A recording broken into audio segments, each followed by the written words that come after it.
Les jeudis de l'économie, Radio Rythme Bleu.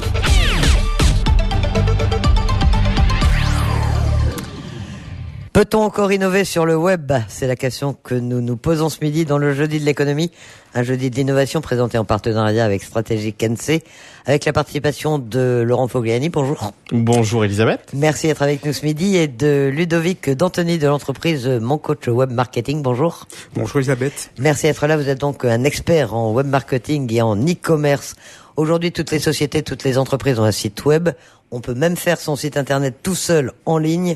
Alors, y a-t-il encore des choses à imaginer? Où sommes-nous déjà au bout de l'innovation dans ce domaine? C'est ce que nous allons voir avec vous. Avec d'abord cette question. Laurent Fogliani, c'est indispensable aujourd'hui pour une entreprise d'être présente en ligne, ou est-ce qu'elle peut s'en passer? Alors, je dirais que c'est primordial. C'est impensable de pouvoir se dire qu'on a une entreprise aujourd'hui, qu'on veut vendre des services, des produits, et de ne pas être présent sur le net. Mais j'ajouterais à ça qu'on peut être aussi une association. On peut être aussi une administration, on peut être aussi une personnalité ou un individu, un chercheur d'emploi. La présence Internet maintenant est partout. Internet, ça date une création approximative de 1991. Oui, justement, parce que le web, on en parle, on vit tous avec. C'est vraiment devenu notre quotidien. Mais en fait, c'est pas si vieux que ça. Non. 91, vous dites, c'est à ce moment-là que vraiment les choses ont commencé. Absolument. Disons qu'on commençait à être vulgarisé, d'accord, avec un accès qui a été multiplié. Aujourd'hui, on est 4 milliards d'humains connectés sur Terre. Les 3/4 sont actifs sur au moins un média social. La majorité sont connectés au travers de leur téléphone portable. 88% des Français sont connectés, ça fait une petite masse de personnes. On a des tranches d'âge de 4 à 14 ans, par exemple, en France, qui sont connectés à 97%, ce qui est énorme. Quand vous dites connectés, ça veut dire qu'ils ont un mobile connecté à Internet et qu'ils y vont régulièrement. Alors, où ils ont un mobile, ou ils ont un ordinateur à la maison, mais en tout cas, ils y sont au moins une fois par jour. Ils sont connectés et ils sont présents sur au moins un média social. Donc, on peut être sur des médias. Donc, on va pas pouvoir taire sur cette émission les noms des médias sociaux, mais on peut être sur Facebook, on peut être sur Instagram, Snapchat. Pour les nouvelles générations, c'est plutôt ça. Il faut savoir que l'âge moyen d'un consommateur de Facebook, c'est quand même 41 ans. Donc, on est sur une population qui est en train de gagner en âge. Et puis, on a aussi les réseaux professionnels comme LinkedIn. On peut avoir des réseaux professionnels de vente uniquement. On a les plus gros maintenant, les plus gros moteurs de recherche aussi. Tout le monde aujourd'hui va sur Google. Enfin, tout le monde, c'est pas vrai. 65% du monde fait une recherche sur Google, par exemple. Il faut savoir. Et les autres vont sur d'autres moteurs de recherche. Ouais. Alors, parce que c'est vrai que Google a l'air de préempter l'ensemble des recherches. Alors oui, on a un moteur de recherche européen, par exemple, qui s'appelle Quant et qui garantit un certain anonymat. Dans les recherches que Google ne fait pas, clairement. Et puis, on a aussi des réglementations géographiques, comme la Chine, par exemple, qui ne permet pas des recherches sur Google, mais qui va avoir son propre moteur de recherche qui s'appelle Baidu. Et en Nouvelle-Calédonie, on a des chiffres sur le nombre de personnes connectées. Est-ce que c'est semblable à ce qui se passe ailleurs dans le monde? Alors, absolument. Et de plus en plus, et ce n'est pas géolocalisé au sud, par exemple, c'est assez récurrent sur l'ensemble du territoire. En Nouvelle-Calédonie, 80% des internautes sont présents sur au moins un réseau social, et on a 32 024 utilisateurs d'internet mobile à l'heure actuelle, et un chiffre hallucinant, 730 974 recharges d'internet mobile. C'est hallucinant. Donc je dis pas que ces gens-là devraient passer sur un forfait d'ailleurs. Moi je leur conseillerais. Je pense que c'est meilleur marché. Mais la connectivité en Nouvelle-Calédonie est énorme. Ça s'explique comment? C'est le besoin, justement, c'est le côté insulaire. On a besoin de s'ouvrir sur le monde, d'avoir des relations plus grandes, plus Absolument. diverses. Et puis c'est le besoin d'exister au travers d'un réseau social qui n'est plus cantonné à sa famille et à sa classe, à son entreprise. On a des besoins qui sont des besoins d'exister au niveau local plus large, international, dorénavant. Oui. Alors on est parti du site web, mais en fait la connectivité concerne, vous le disiez, les médias sociaux. Comment est-ce qu'on choisit la manière d'être en ligne? C'est-à-dire, est-ce qu'on choisit d'avoir une page, d'avoir un site, d'avoir une page Facebook, de s'inscrire sur tel ou tel réseau social? Ça se décide de comment, Ludovic? Alors il faut savoir que tous les jours je suis confronté en fait à cette question. des jeunes chefs d'entreprise, des administrations qui poussent ma porte en disant « on veut être présent sur Internet ». Face à cette question, ma réponse, c'est une autre question. Que voulez-vous faire sur Internet ? Puisqu'en fait, c'est la base. Avoir un site Internet, une page Facebook, tout le monde peut en avoir une, mais après, on est tous à la recherche de ce fameux ROI, retour sur investissement. C'est-à-dire que vous conseillez un outil en fonction de l'utilisation que veut en faire la personne. Plus loin, je conseille en fait déjà d'établir une stratégie. Clairement, la stratégie, c'est je veux être sur Internet pour quelle raison ? Voilà. Ça. Est-ce que je veux vendre ? Est-ce que je veux renforcer mon identité de marque ? Est-ce que je veux simplement signaler que j'existe à un point précis géographiquement ? Voilà. Donc en fait, il faut savoir pourquoi on veut être sur Internet. Et alors, quelles sont les réponses qu'on apporte ? Comment est-ce qu'on définit cette stratégie et qu'est-ce qu'on conseille en fonction de la stratégie que veut la personne ? Tout simplement, déjà, c'est ce que je dis, prenez l'habitude de bien vous interroger sur qui vous voulez toucher et, comme je l'ai expliqué, les objectifs. Pour moi, aujourd'hui, dans la majorité des cas, on part sur le principe qu'il faut partir sur un site Internet. Les réseaux sociaux, on a cité Instagram, Facebook, Snapchat, Twitter, LinkedIn, il y en a beaucoup de réseaux sociaux, ça reste un vecteur d'acquisition. Ce n'est pas une vraie présence en ligne. Vecteur d'acquisition, en fait, c'est une porte d'entrée. Il y a tout un jargon dans ce domaine. Il va y en avoir, mais n'hésitez pas. Alors en fait, simplement, vecteur d'acquisition, c'est simplement une porte d'entrée vers votre entreprise, vers votre métier, vers vos produits, vos prestations. Ça veut dire se faire connaître et entretenir des liens et des relations. Créer une communauté aussi, notamment communauté d'acheteurs. Et ça veut dire de manière très pragmatique qu'une entreprise ou une personnalité ou une administration qui serait déjà présente sur le web avec son site internet et qui utiliserait les médias sociaux doit systématiquement mettre dans son commentaire, dans son post, dans son intervention, une redirection vers son site internet. C'est tout l'intérêt d'un média social. Et l'avantage, Ludovic, je pense que vous n'allez pas me contredire, l'avantage d'avoir son propre site internet, c'est de pouvoir être en contrôle de son image finalement. Totalement, puisque aujourd'hui, lorsqu'on communique exclusivement sur Facebook, on sait très bien que Facebook est envahi de publicité et que sur votre propre page Facebook, vous avez des publicités de vos concurrents qui peuvent défiler. Donc vous n'avez pas intégralement la main sur votre image. Et puis faut pas oublier que Facebook reste un site privé et que donc Facebook a le droit de vie et de mort sur votre société, sur son site. Voilà. Donc ça laisse songeur.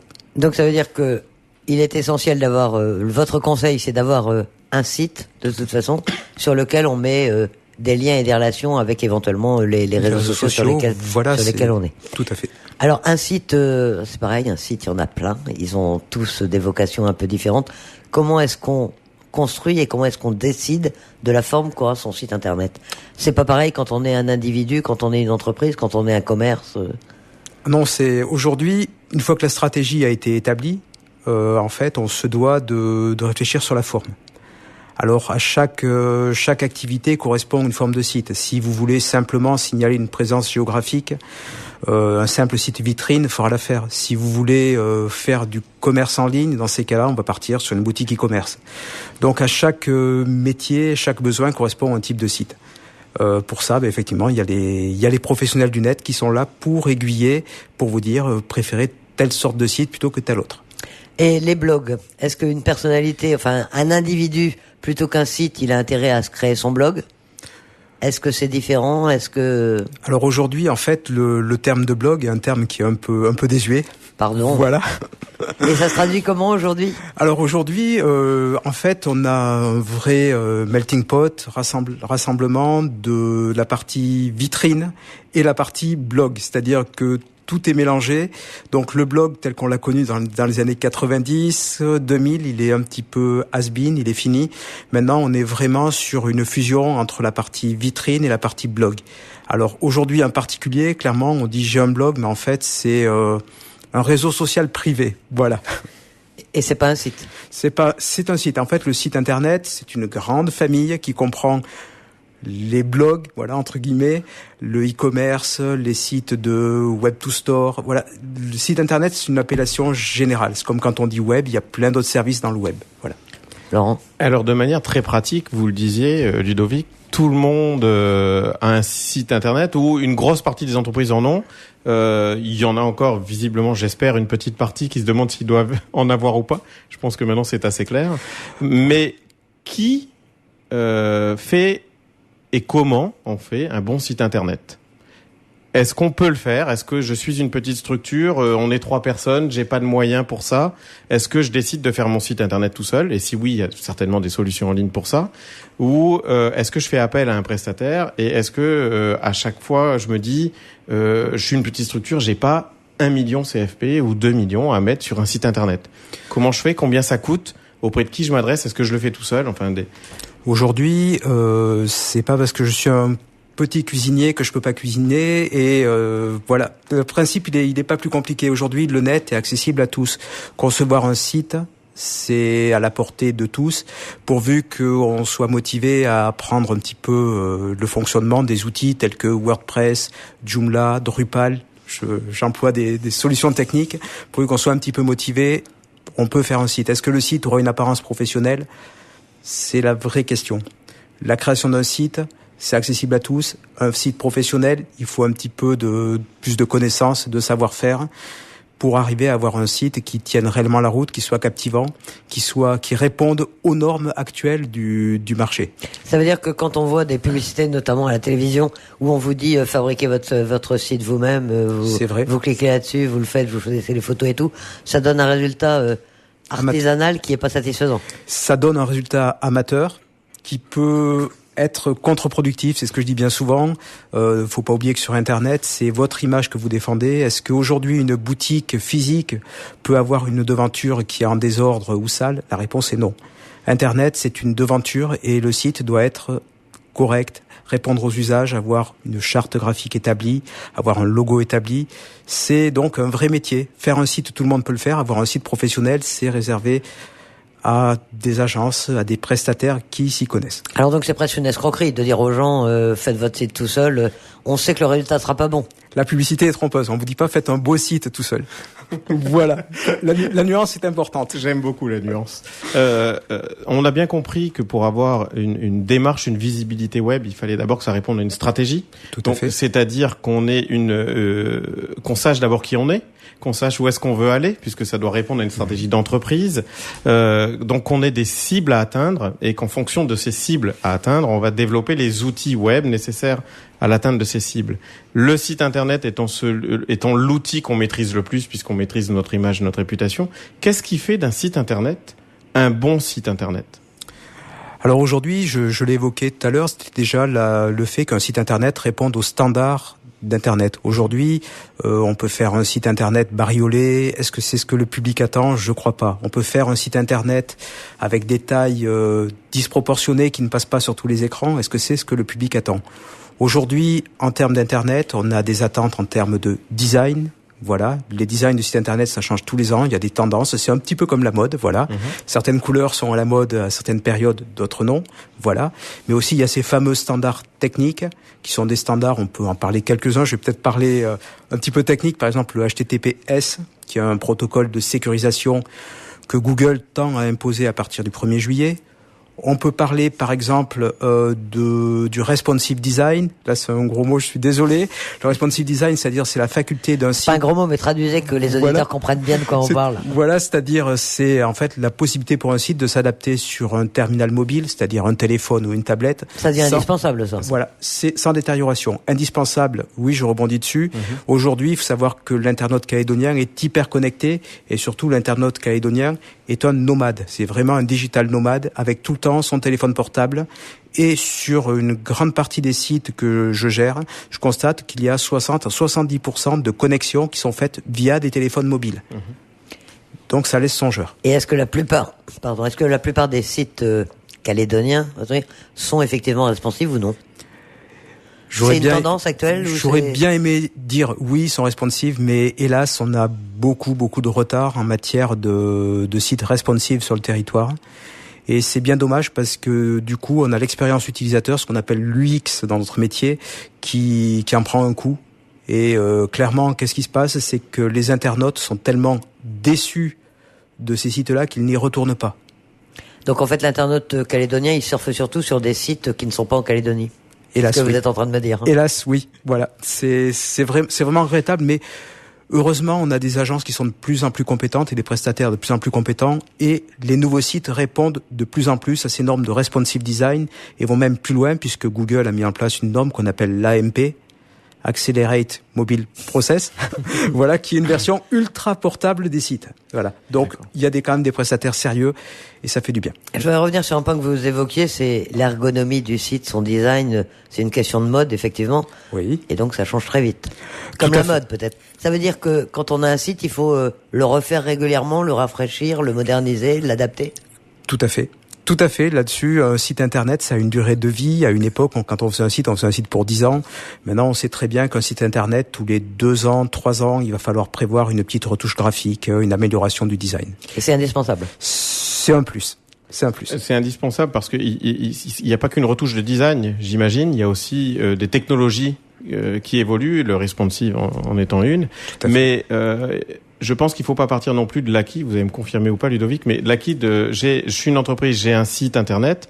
Pendant 3 ans, je le fais pas vivre parce que la technologie évolue et que je le ferai changer dans 3 ans. Je pense qu'il y a quand même une pertinence du site internet à avoir, une récurrence, un rythme pour le faire vivre et faire passer en fait des consommateurs sur notre site internet.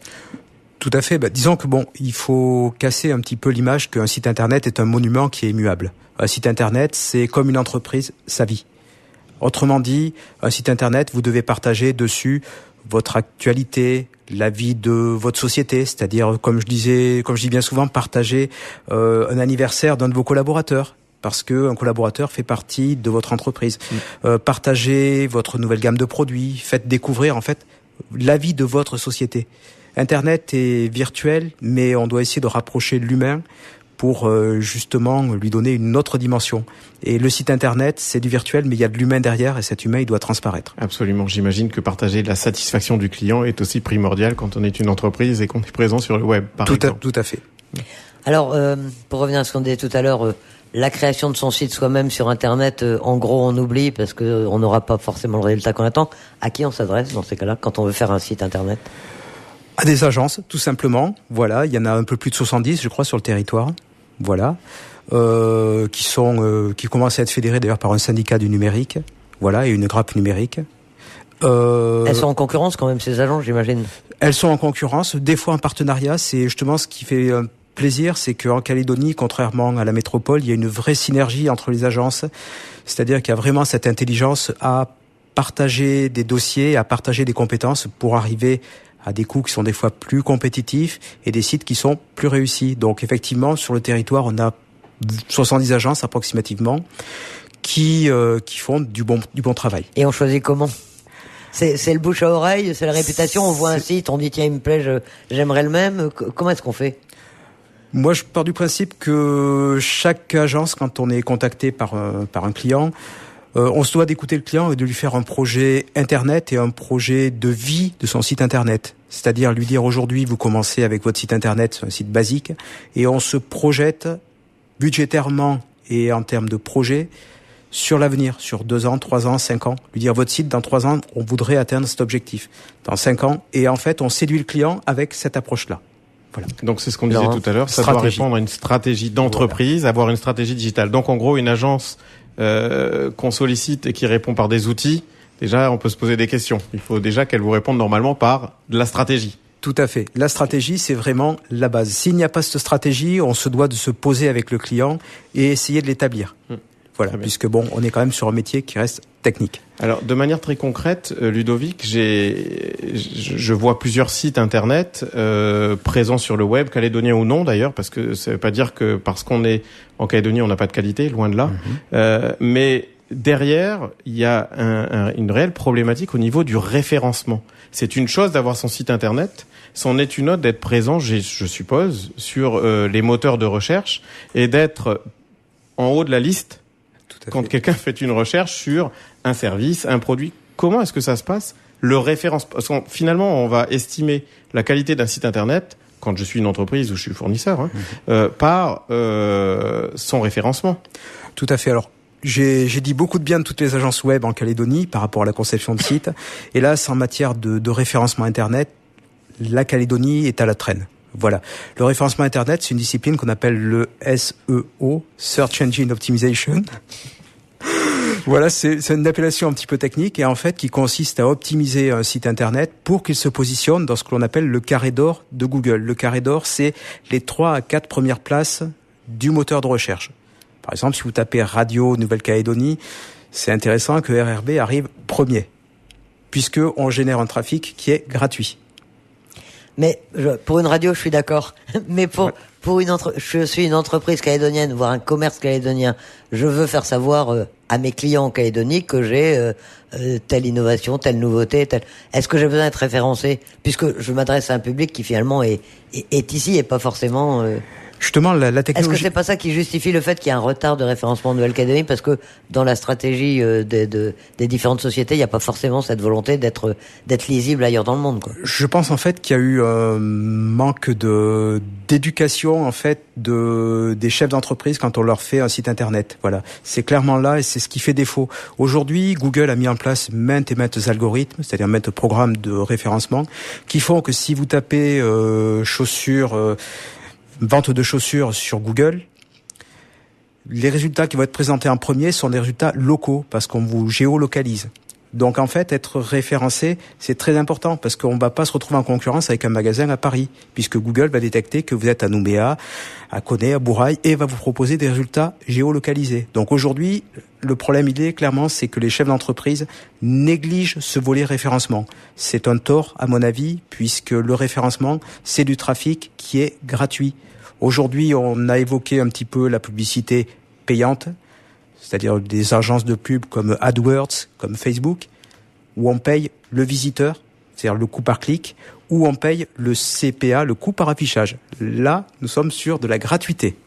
On va venir à la partie financière, mais auparavant, je voulais vous poser quand même une question. Une fois qu'on a son site, on a défini sa stratégie avec l'agence ou celui qui vous réalise votre site.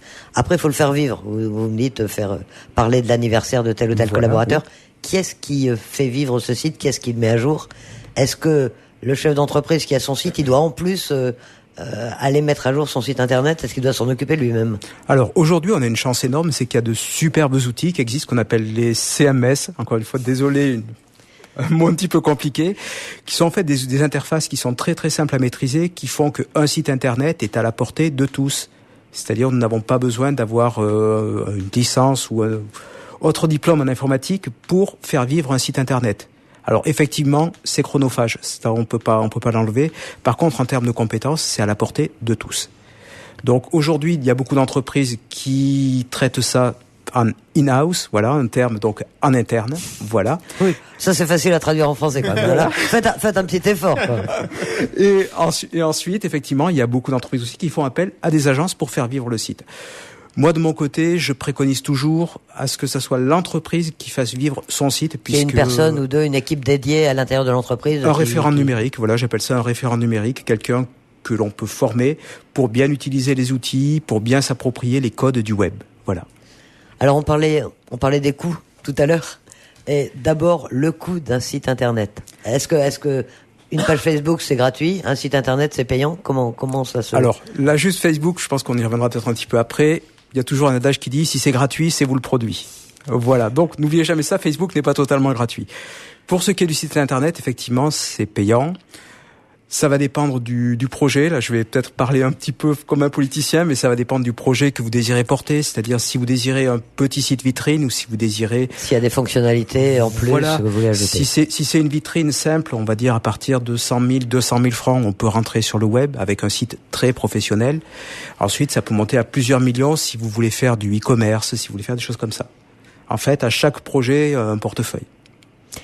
Et est-ce que ça rapporte un site internet? Est-ce que ça peut rapporter? Est-ce que on parlait de la publicité tout à l'heure? Est-ce qu'il y a un moyen de gagner un peu d'argent avec son site? Aujourd'hui, en Calédonie, on va dire que gagner de l'argent avec un site, c'est un petit peu compliqué parce qu'on est 271 000, 272 000.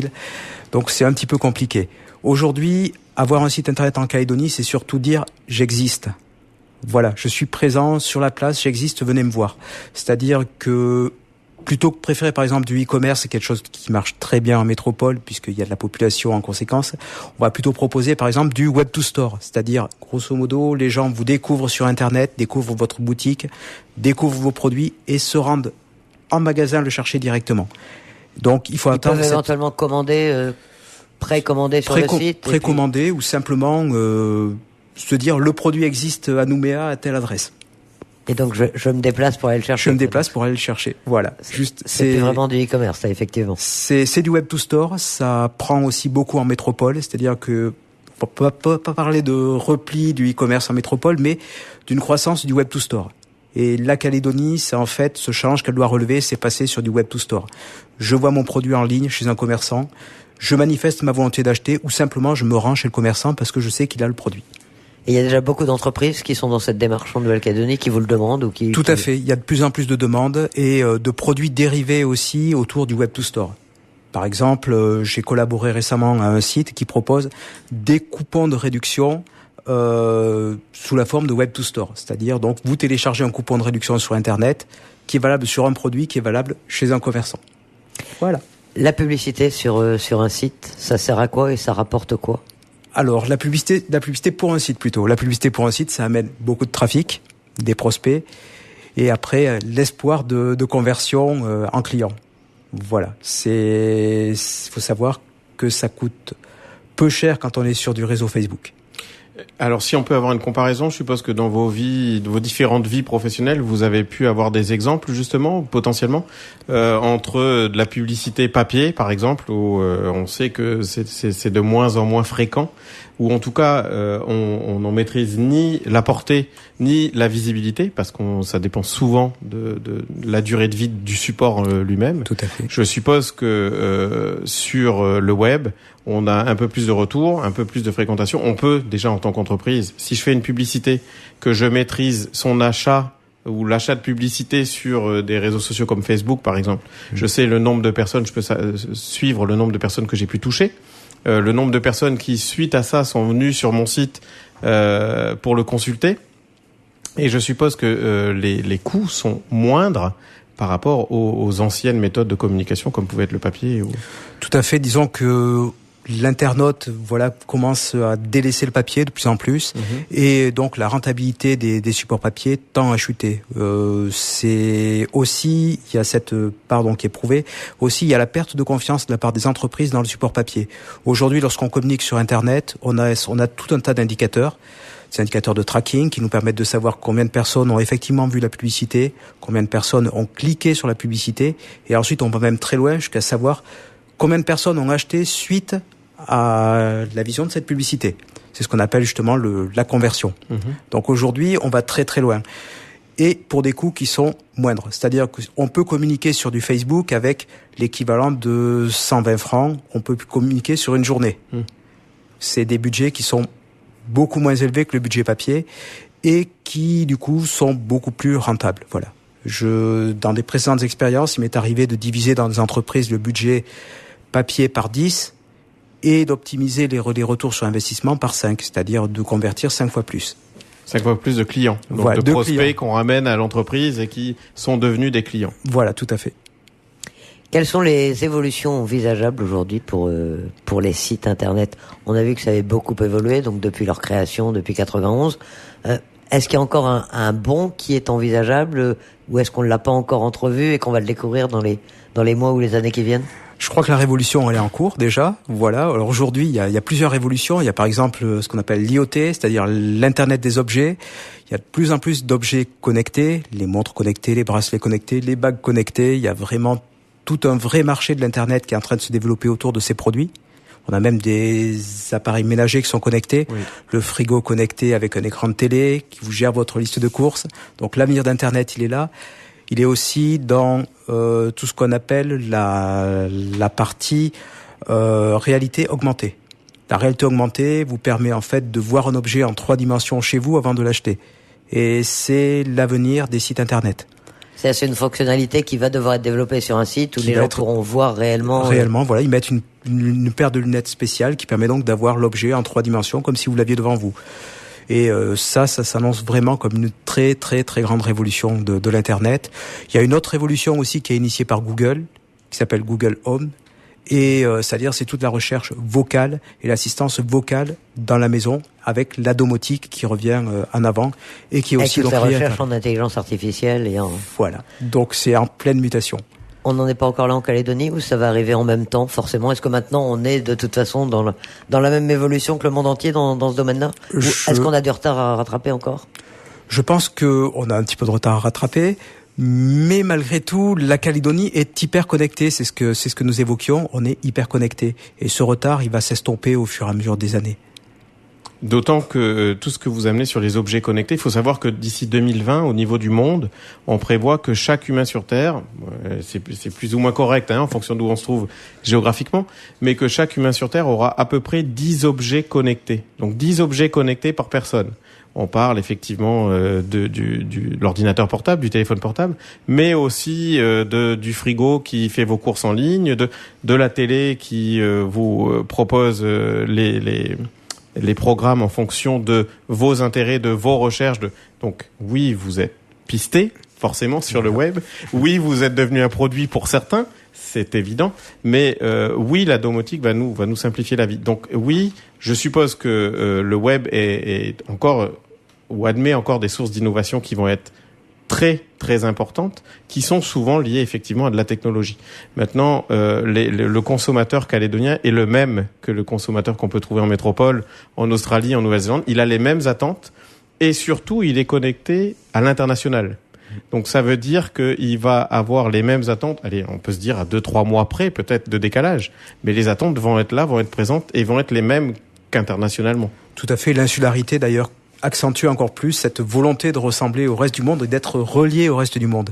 Donc c'est l'insularité, là vraiment, est un vrai stimulant. Et les moyens sont suffisants ou est-ce qu'il va falloir faire un effort pour augmenter les flux et la capacité de recevoir à l'Internet? Alors aujourd'hui, on va le dire, l'OPT fait quand même un très très bon travail avec le déploiement de la fibre optique, ce qui nous permet d'être connectés de plus en plus rapidement. La 4G se déploie de plus en plus rapidement aussi sur le territoire.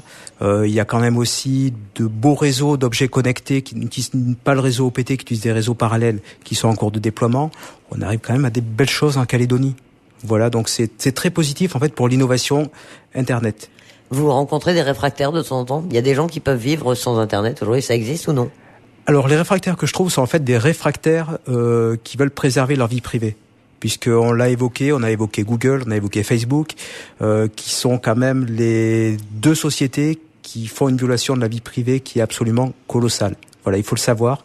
Donc les réfractaires que je trouve sont pas des réfractaires à la technologie, sont des réfractaires au fait de divulguer leurs informations auprès de ces majors, ces entreprises donc internationales, qui font une exploitation commerciale de ces données, et c'est ce qui est un petit peu problématique. Et on a les moyens aujourd'hui vraiment de s'en extraire ou de s'en protéger ou... Je pense une nouvelle réglementation qui a été mise en œuvre, est-ce que vraiment elle vous paraît être efficace et à la hauteur des besoins?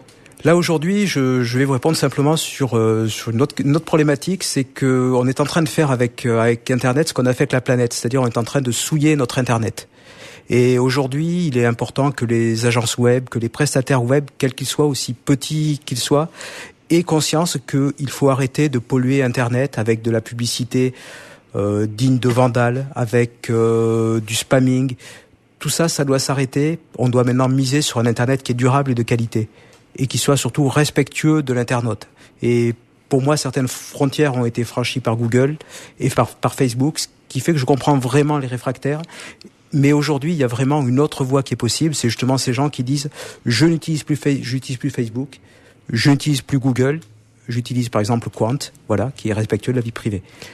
Sachant que je vais amener une petite nuance là-dedans, je pense honnêtement, pour moi-même plus être très très jeune, que on a une problématique générationnelle et qu'on a des jeunes maintenant sur ce marché du web qui n'ont pas du tout les mêmes attentes que nous par rapport à la confidentialité et au respect de la vie privée, et donc qui vont potentiellement pas avoir de frein par rapport à l'utilisation de leurs données en tant qu'individu. Alors là, justement, je mets un petit bémol. J'interviens de temps à autre auprès d'institutions, aussi de lycées et d'universités, et je me rends compte que les jeunes, en fait, sont de plus en plus soucieux de leur vie privée, parce qu'ils se sont rendus compte qu'une photo de soirée s'était retrouvée sur Google et que si on tape leur nom et leur prénom, on tombe sur cette photo qui peut être un peu compromettante pour une carrière professionnelle.